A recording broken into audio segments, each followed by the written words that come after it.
मेरा नाम सादिया है। ये नाम अब्बा ने अपनी अम्मा के नाम पर रखा था। मेरा ताल्लुक एक मिडिल क्लास घराने से था।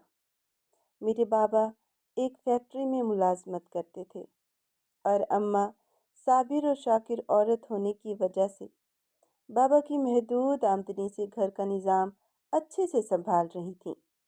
हम 5 बहन भाई थे, जिनमें से दूसरा नंबर मेरा था, जबकि मुझसे एक बड़ा भाई था जो कि इंजीनियरिंग की डिग्री हासिल कर रहा था।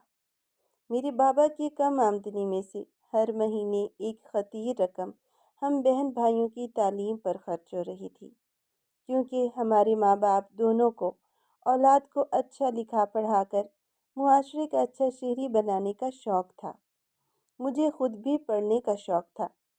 हमारी ज़िंदगी की गाड़ी यूं ही हौले हौले वक्त की सड़क पर रेंग रही थी कि अचानक से हमारी ज़िंदगियों में भूचाल सा आ गया था।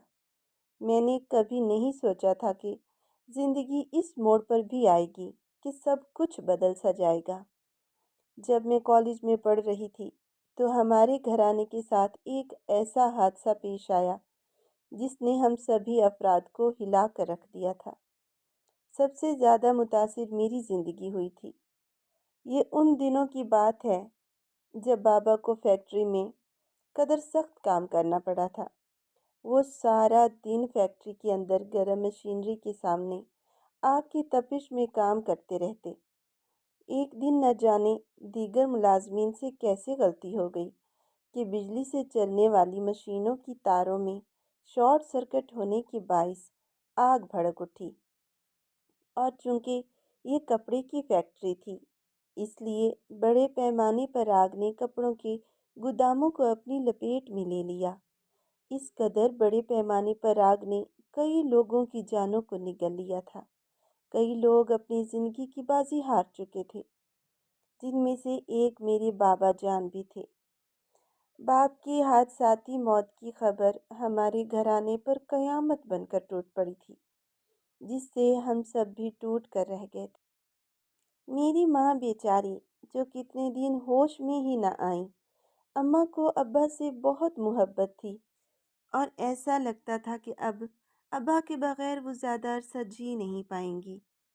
अब्बा के मरने के बाद एहसास हुआ कि ज़िंदगी इतनी आसान नहीं थी जितनी हमारे वालिदैन ने मिलजुल कर आसान बना रखी थी। अब्बा के होते हुए कभी कोई मुश्किल हम पर न आई थी, और अब्बा के जाने के बाद हमारा घराना बिखर कर रह गया था। घर की कुल खर्च की जिम्मेदारियां बड़े भाई के कंधों पर आ गई थी। उधर अम्मी गम से निढाल थीं और मैं उन्हें संभालने के साथ साथ भाई का हाथ बटाने के लिए ट्यूशन भी पढ़ाने लगी। मेरे भाई ने भी पढ़ाई छोड़कर किसी अमीर शख्स के यहाँ चौकीदारी संभाल ली थी। हम दोनों की कमाई से बहुत मुश्किल से घर का खर्चा चलता था। छोटे बहन भाइयों की पढ़ाई ख़त्म हो गई, लेकिन मैंने अपना कॉलेज जाना अभी तक जारी रखा हुआ था। एक दिन जब मैं कॉलेज से वापस आई, तो अम्मी मुझे कमरे में लाकर कमरे का दरवाज़ा बंद करते हुए मुझे ताकीद की कि जब तक बाहर मेहमान बैठे हुए हैं, मैं बाहर ना निकलूं। मैं उनकी अजीबो-गरीब बात सुनकर बहुत हैरान हुई, लेकिन माँ की बात मानने के सिवा कोई चारा न था। चुपचाप 2 घंटे तक कमरे में बैठी रही और फिर छोटी बहन ने आकर मुझे अम्मी का पैगाम दिया कि वो मुझे अपने कमरे में बुला रही हैं। मैं फ़ौरन से पेशतर अपनी अम्मी के सामने हाजिर हुई और उनसे पूछा कि ऐसा कौन सा मेहमान आ गया था जिनसे मिलने की इजाज़त मुझे भी नहीं थी। वहाँ मेरा बड़ा भाई भी बैठा हुआ था। मैंने भाई से भी सवाल किया कि घर में कौन आया था जिसकी वजह से तुम काम पर नहीं गए। चंद मिनट अम्मी मुझे घूरती रहीं। उनकी आंखों से मुझे डर लग रहा था। वो बहुत देर तक रोती रहीं और फिर जो बोली तो मुझे चुप ही लग गई। अम्मी ने जो बात मुझे बताई, उसका मुख्तसर खुलासा यहाँ कर रही हूँ। जो मेहमान थोड़ी देर पहले हमारे घर से वापस गए थे, वो मेरे भाई का वही सेठ था जिसके यहाँ वो चौकीदारी करता था।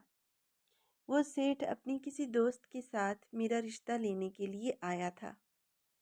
सेठ का दोस्त पहले भी 2 शादियां कर चुका था और अब मुझसे तीसरी शादी की ख्वाहिश ज़ाहिर की थी, जिसके बदले में वो मेरी माँ को हर महीने एक बड़ी रकम अदा करने के साथ-साथ मेरे बहन-भाइयों का सारा खर्च उठाने को भी तैयार था।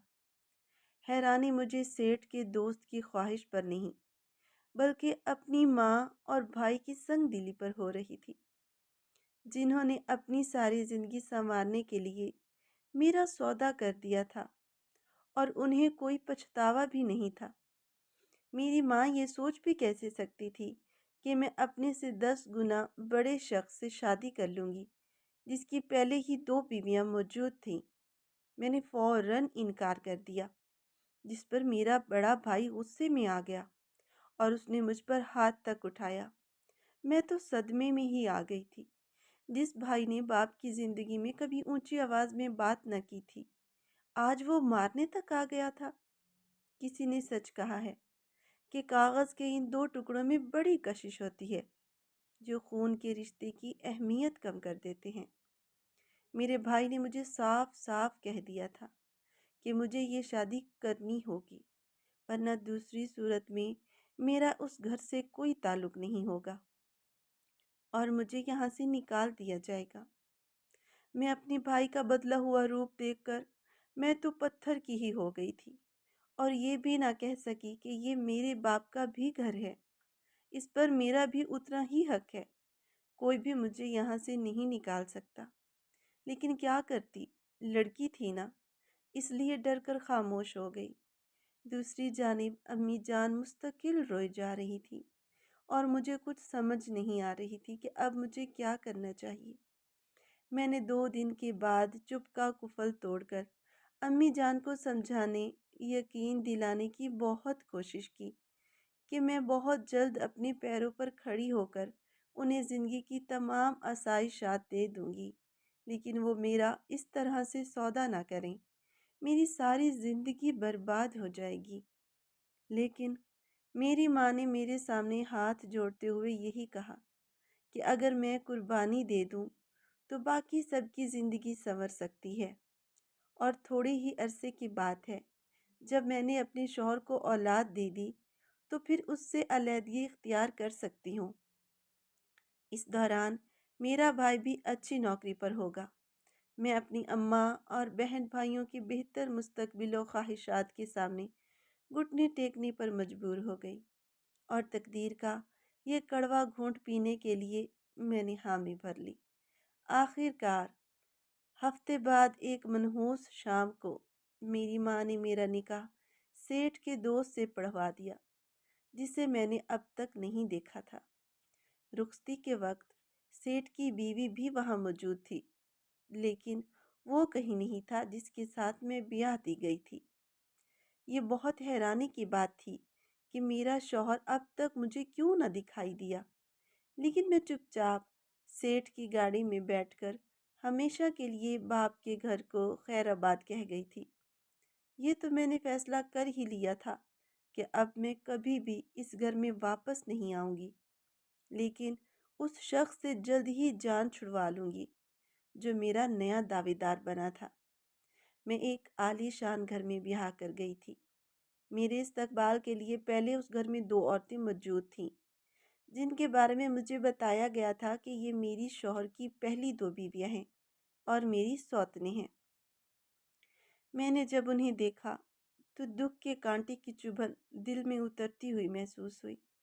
शौहर की तीसरी बीवी होना किसी अजाब से कम नहीं था, और शौहर भी वो जिसे शादी के 4 महीने गुजरने के बाद भी ना देखा हो। जी हाँ, मेरे साथ तकदीर ने अजीब खेल खेला था। पहले बाप मरा, फिर अपनों ने अपनी ज़ाती मफाद के लिए इस्तेमाल किया और ऐसे शख्स से बिहा दिया जिसे आज तक मैंने देखा भी नहीं।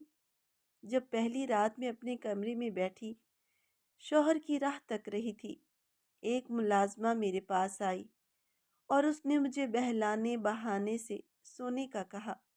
यूं मैं सो गई। सुबह उठने पर भी कुछ खास इस्तकबाल ना हुआ। کہیں سے بھی نہیں لگتا تھا کہ میں اس گھر میں بیاہ کر آئی ہوں، بلکہ یوں لگتا تھا جیسے میں یہاں قید ہوں۔ نہ جانے وہ کون تھا، کیا کرتا تھا، جس کے ساتھ میری ماں نے میری شادی کرا دی تھی اور اس کی آج تک میں نے شکل نہیں دیکھی تھی۔ جب بھی ملازمین سے اپنے شوہر کے بارے میں پوچھتی تو بغیر کچھ بتائے کہے سب ادھر ادھر کھسک جاتے۔ یوں ہی پریشانی اور خوف ڈر میں مبتلا ہو کر 1 مہینہ گزر گیا۔ جب شادی کا دوسرا مہینہ شروع ہوا تو میں نے احتجاج شروع کر دیا۔ اس عالی شان بنگلے میں میرا دم گھٹنے لگا تھا، جبکہ یہاں مجھے دنیا کی ہر نعمت میسر تھی۔ میرے ایک بار کہنے پر سب کام ہو جاتے تھے، مگر اب میں مزید یہ زبردستی نہیں سہ سکتی تھی۔ آہستہ آہستہ میری طبیعت میں عجیب تبدیلی آنے لگی تھی۔ کچھ دن سے رات کھانے کے بعد جب میں معمول کے مطابق چائے پی کر اپنے کمرے میں جاتی تو میرا سر بھاری ہونے لگتا۔ کچھ ہی دیر کے بعد میں گہری نیند میں چلی جاتی۔ نیند کے دوران کئی مرتبہ مجھے محسوس ہوا کہ آدھی رات کو میرے کمرے میں کوئی آتا ہے اور میرے قریب ہی رہتا ہے۔ صبح اٹھنے پر سب کچھ معمول کے مطابق ٹھیک ٹھاک ہوتا، لیکن میرا جسم شدید درد اور نقاہت کا شکار ہو جاتا۔ اسی طرح 4 مہینے سے چلتا رہا اور میں نے خود میں کمزوری محسوس کی۔ ادھر میرے گھر والوں کو خرچہ ہر مہینے وقت پر پہنچ رہا تھا، اس لیے اب انہیں پرواہ نہ رہی تھی کہ میں مروں یا جیوں۔ میں نے بھی یہ سوچ کر صبر کر لیا کہ زندگی تو پرسکون گزر رہی ہے، بیرونی دنیا سے تعلق جوڑ کے کیا کرنا۔ میں نے خود کو باغبانی اور کتابوں میں گم کر لیا تھا۔ البتہ اب بھی کبھی کبھی رات سونے کے بعد صبح جاگنے پر میری طبیعت میں نقاہت اور بے چینی سی رہتی تھی۔ میں اپنی اس کیفیت کو سمجھ نہیں پا رہی تھی، اس کا ذکر بھی کسی سے نہیں کر سکتی تھی۔ یوں ہی وقت گزرتا گیا اور بالآخر ایک دن میری آزادی کا پروانہ بھی آ گیا۔ کچھ دنوں سے عالی شان گھر میں خوب گہما گہمیاں چہل پہل تھیں۔ نئے ملازمین بھی آئے تھے جو گھر کو نئے سرے سے سجا سنوار رہے تھے۔ میں انہیں کام کرتا ہوا دیکھتی رہتی۔ گھر میں کسی تقریب کے آثار نظر آ رہے تھے، لیکن ہمیشہ کی طرح میں نے کسی سے نہ پوچھا، کیونکہ یہاں کسی نے بھی زبان تو کھولنی نہیں تھی۔ جب سے گھر میں گہما گہمی کا سماں بندھا تھا، تب سے میں نوٹ کر رہی تھی کہ اب باہر کا صدر دروازہ اکثر ہی کھلا رہنے لگا تھا اور ملازمین بھی زیادہ تر اپنے کاموں میں مصروف ہوتے تھے۔ میرے دل میں خیال آیا کہ اس سے بہترین موقع مجھے کبھی نہیں مل پائے گا۔ کیوں نہ اپنی قسمت کو ایک بار آزما لوں؟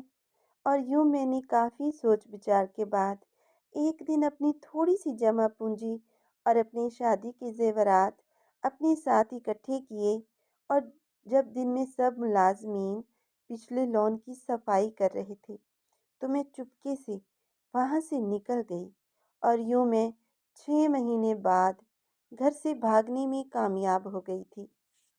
سامنے کشادہ سڑک تھی اور کسی نے بھی مجھے جاتا ہوا نہ دیکھا تھا۔ یہ میرے حق میں بہتر ہو گیا تھا۔ میں بڑی سی چادر میں خود کو لپیٹے ہوئے اسٹیشن کی جانب جا رہی تھی۔ جیسے ہی اسٹیشن پر پہنچی تو وہاں بہت بھیڑ مچی ہوئی تھی۔ ہر کوئی منزل کی جانب جا رہا تھا، کسی نے بھی مجھ پر توجہ نہ دی تھی۔ میں بھی اپنا جلدی جلدی چلنے لگی اور ڈری ہوئی تھی کہ اب تو ملازمین کے ساتھ ساتھ میرے شوہر کو بھی میرے بھاگنے کی خبر ہو چکی ہوگی، وہ مجھے ڈھونڈ رہے ہوں گے۔ اسی سوچ میں مبتلا میرے سامنے والی سیٹ پر ایک عورت آ کر بیٹھی جو میرے چہرے کو غور سے دیکھے جا رہی تھی۔ اس کا یوں مجھے گھورنا سخت کوفت میں مبتلا کر رہا تھا۔ آخر وہ خود ہی بول پڑی۔ اس نے کہا، یہ سفر تیرے لیے خطرناک ہے کیونکہ تو حاملہ ہے، اس لیے ایسی حالت میں سفر نہ کر۔ عورت کی بات سن کر میں تو حیران رہ گئی۔ وہ کیا بول رہی تھی؟ میں کیسے حاملہ ہو سکتی ہوں؟ اور یہ عورت کیسے میرے بارے میں اتنی بڑی بات کہہ سکتی ہے؟ میں نے ایک دم سے اس سے دریافت کیا کہ وہ اتنی بڑی بات کیسے اتنے یقین سے کہہ سکتی ہے۔ جس پر اس نے مجھے مزید حیرانی میں مبتلا کر دیا۔ وہ دائی ہے، اس کی ساری زندگی کا تجربہ بتا رہا تھا۔ اس نے میرے چہرے سے دیکھ کر بتایا کہ میں 2 ماہ کے حمل میں ہوں۔ میں شدید پریشانی میں مبتلا ہو گئی۔ کچھ دن سے میری طبیعت تو بے چین تھی، لیکن حاملہ ہونا میں کسی طور پر قبول نہیں کر سکتی تھی۔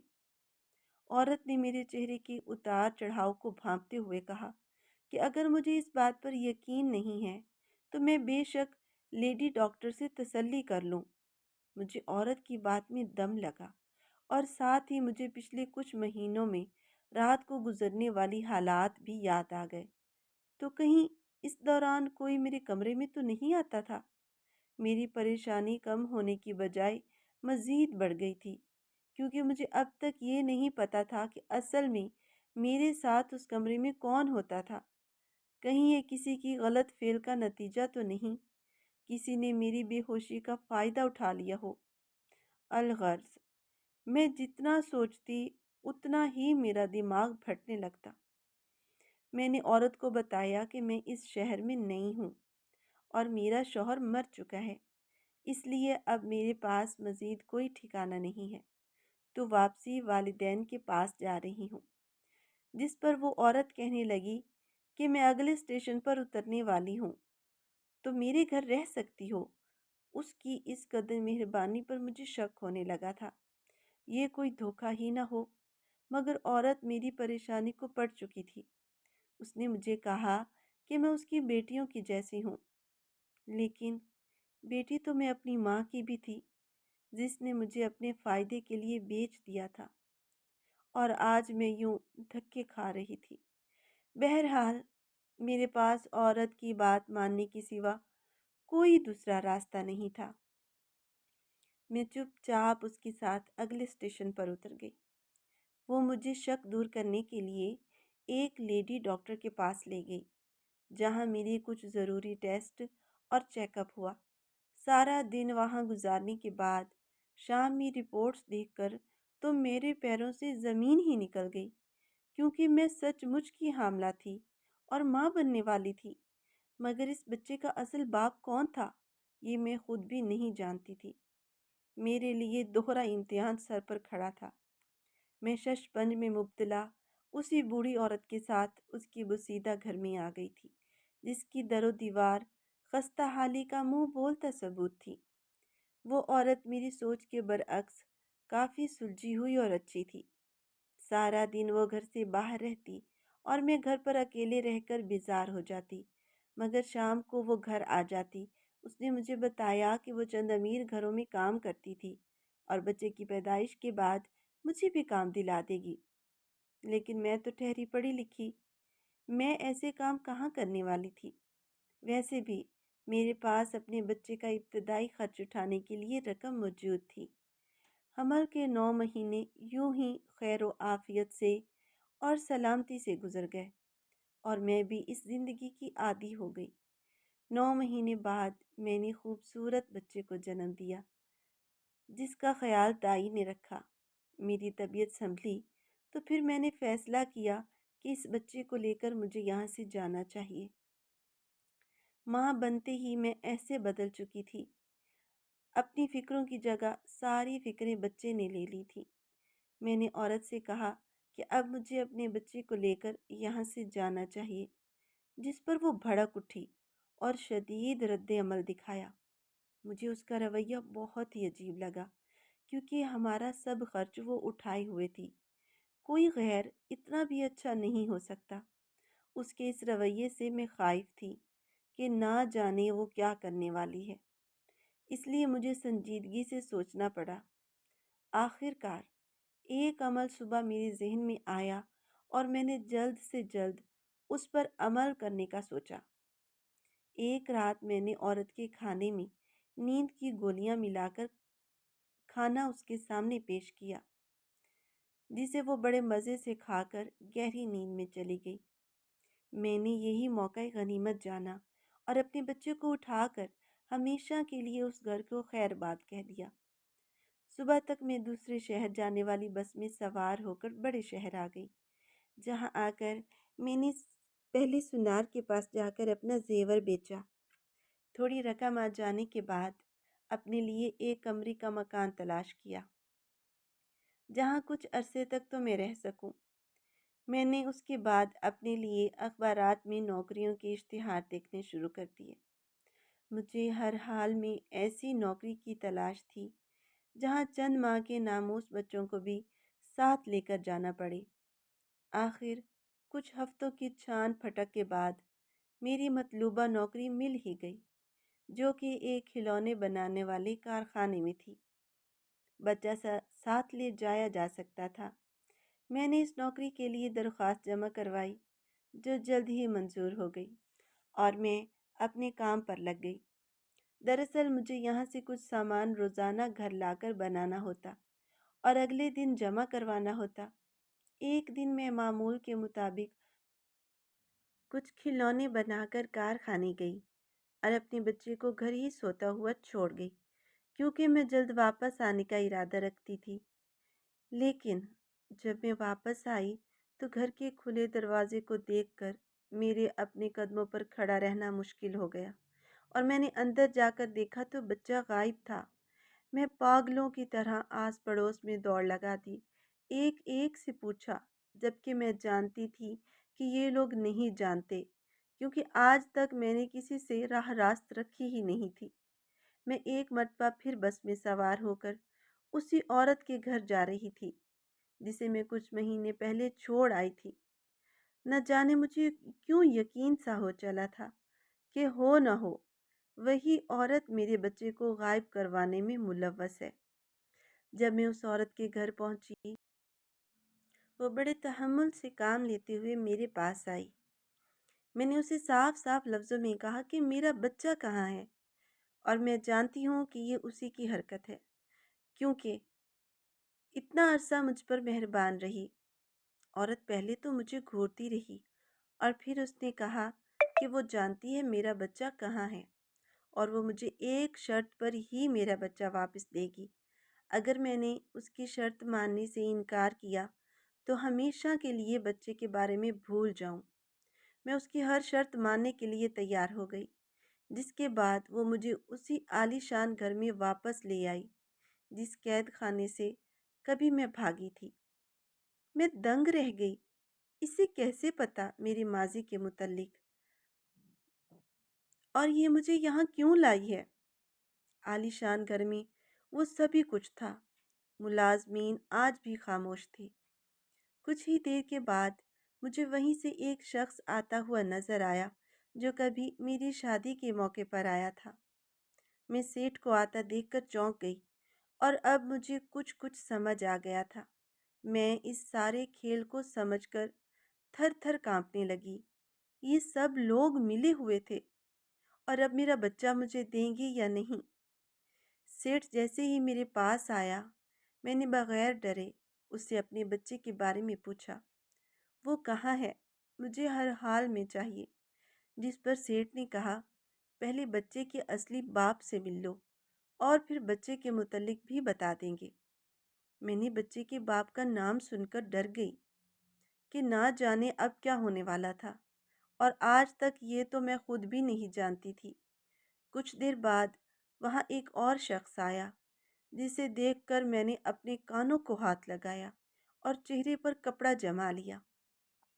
मैं आपको बता नहीं सकती उस शख्स का झुलसा हुआ चेहरा देखकर मेरे दिल की क्या हालत हुई।